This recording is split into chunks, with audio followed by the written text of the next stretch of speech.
Sammo maala kan itti naqee sin agarsiiseera.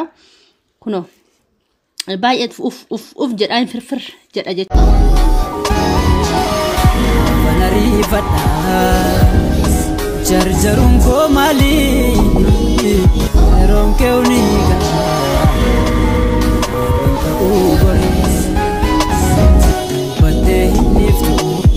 Toota daawwattoota sabboontu channel jirtu nagaa keessanii ani nagaa kooti galata waaqayyo.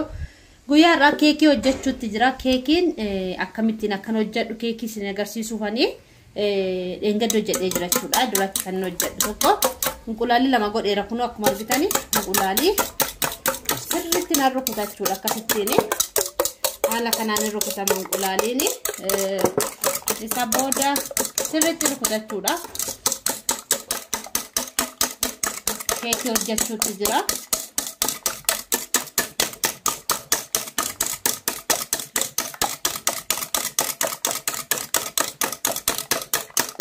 Puuphaa lama godhachuudhaani puuphaa lama gaadha. Isaanii sirriitti bareedachuudha. Akkuma argitan inqulaalii sirriitti rukutatu jechuudha boofficha. Akkasittiin haala kanaan kasala irratti hojjedha, distiitti hojjedha. Amma sukkaaratti naqadhee sirriitti rukutachuudha.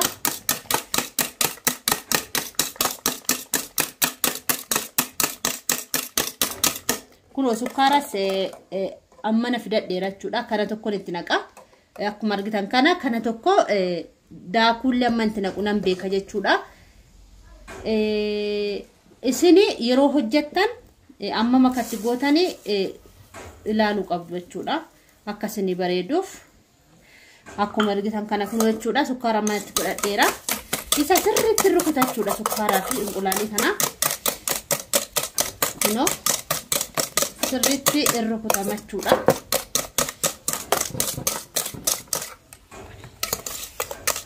Kuno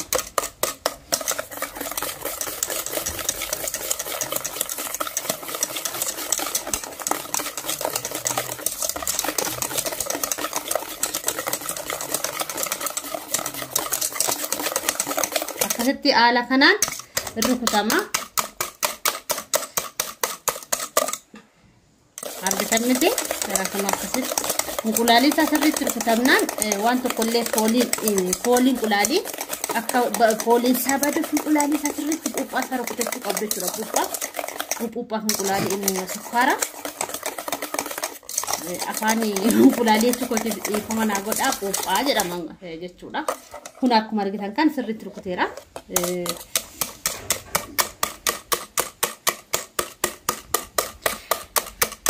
Kono argitan miti amma immoo maalan tinaqa pink powder itti godha. Kuno akkuma argitan amma makkanitti godhu nan beekachuudha. Akkana bareeduuf kuno angana itti godhachuudha. Kana caalatti hin godhu pink powder jechuudha.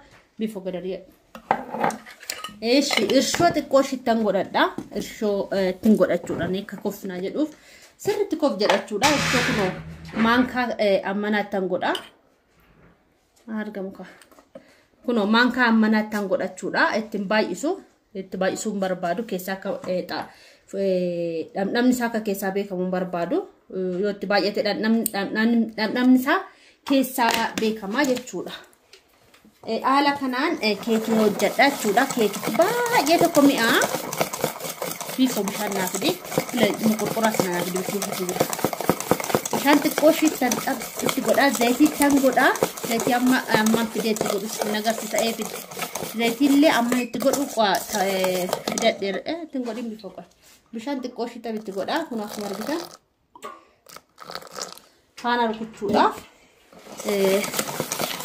kunoo akkasittiin itti godha jechuudha. Rukutaa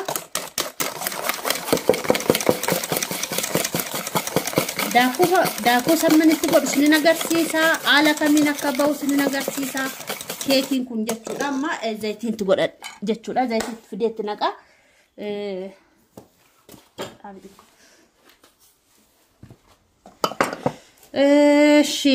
Zayitii kun amma na fidadhee jira. Zayitiin kun kana tokko numanti naqa. Kun akkuma argitan itti fixee jira. zayitiitti fixeerachuudha kana tokko. Amma immoo daakuun itti godhaachuudha. Argitan miti? Haala kanaan keekii mana kottu hojjedhee nyaanna jechuudha. Keekii yeroo tokko yeroo nu kajeelchise hin binnu. Haala kanaan hojjedhachuudha. Akkuma argitan kana kun argitanii. Argitan miti? Kunoo. Fooliin isaayyuu keekii jechuudha. Toonanii wanti itti naqini. Amma immoo daakuu amman itti naquun isin agarsiisa jechuudha. Kubbaayyaa isaan fidadhaa kan naquu jechuudha. Biiko. Wanti ani irratti taa'ee dhaqqicha. Kunoo daakuu immoo kana tokko toon ta'in kun iddoo kana isaatti itti naqa jechuudha. Akkuma argitan kana hin guunne. Kun akkuma argitan kunoo itti naqee jechuudha. Kanuma bakka kan keekii tolchu yeroo hundumayyuu nan tolchannaa mana kootti tolfadhee nyaannaa jechuudha maatii koo wajjin. Qulqullaalii lama jedhee zayitii jedhee daakuu xiqqoo ishee waan baay'ee nama barbaadu garuu keekii noormaalii naa ba'a jechuudha. Akkuma argitan kana kunoo keekii jechuun kanuma. Amma immoo distiin jira. Distii sana sin agarsiisa. Distiin itti tolfadhu. Kana kunoo argitan miti? Baay'ee tokko haala salphaadhaan keekii tolchuun hin danda'ama jechuudha. Akkuma argitan kana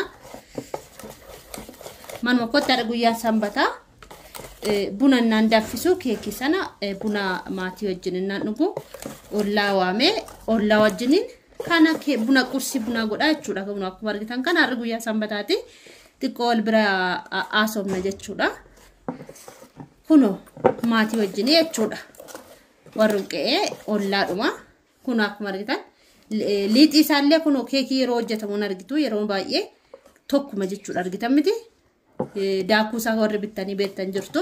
Ani nan bitan ture daakuu isaa Dubaayitti. Akkasuma ta'annaa bukaa'u ammas akkasuma ta'e. Amma immoo distii ishii kanatti tolchaa jechuudha. Argitanii distii ishii kanatti tolchaa. Distii kana wanti dibachuudha. Zayitii dibee kanuma zayitii kana keessaa hin finne kanumaan zayitii dibaa kanatti dhanna ishii zayitii dibeen biftu. Kaitii ela kunoo distii isa guddaa qadaada sana fidi asirraan godha. Kunoo akkasittiin kana dhanna ishii dibaachuudha guddaa kunoo jala jira biif qumsaatanii jala isaa gajjeeti akkanaaf gottotiiti qadaada isaa bichaa naaf fidi. Argitanii kunoo zayitii akka ishiin hin qabanneef furduudha distii ishii akka ishiin hin qabanneef haala kanaan zayitii dibee jira jechuudha. Achirra godhi biiftu ibidda gubbaa. Sallee sin agarsiisa haalattiin tolchu kunoo qaama ishii hundumayyuu dibeera. Akkuma argitan kana amma immoo maalaan godhaa liixii amma bukeessee liixii kana as naqaa jechuudha kan keekii.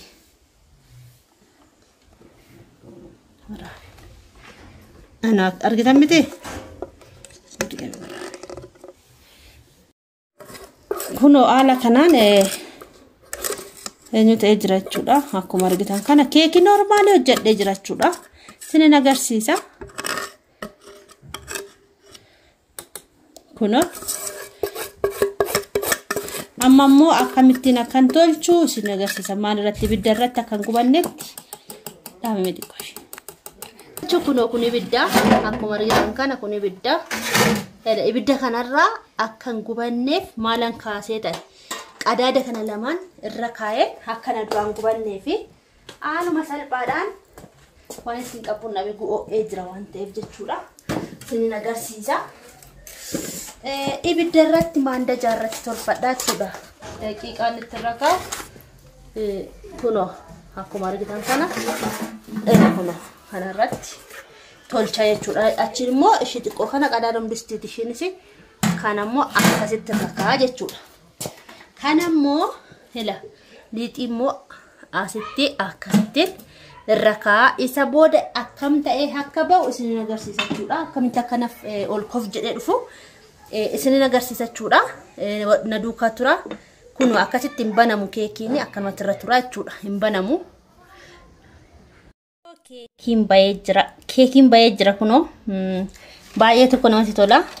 Firfir jedha jechuudha. Kun akkuma argitan kana namatu as tureeyyuu akka irraa baaseen isinitti agarsiisuu hin dandeenye. Kanaafanii jechuudha argitanii baay'ee tokko bareeda jechuudha. Kalariin isaallee xaa'amni isaallee namni isaa baay'ee tokko namatti tola. Abbaa beeftoodha. Abeef. Ta'a nyaadha. Kana fakkaataa keekiin kottaa nyaadha. Akkasitti hojjettanii nyaachuu ni dandeessu. Haala ittiin hojjetan immoo maal akkan itti naqee isin agarsiiseera. Kunoo baay'ee uf jedhaan firfir jedha jechuudha. Namatti tola. Kana fakkaata hojjedhaatii nyaadha. Keekii kaaffee irraa nyaannu isuma fakkaata. Isuma jedha jechuudha. Wanti itti dabalamu hin jiru. Akkuma argitan kana kunoo biiftuun mi'aa. Dhugaa? Mi'aa miti? Baay'ee tokko mi'aa guyyaa lammaffaa hojjechuu kooti. Mi'eeffattee amma hojjedhu naan jirti jechuudha. Kana fakkaata.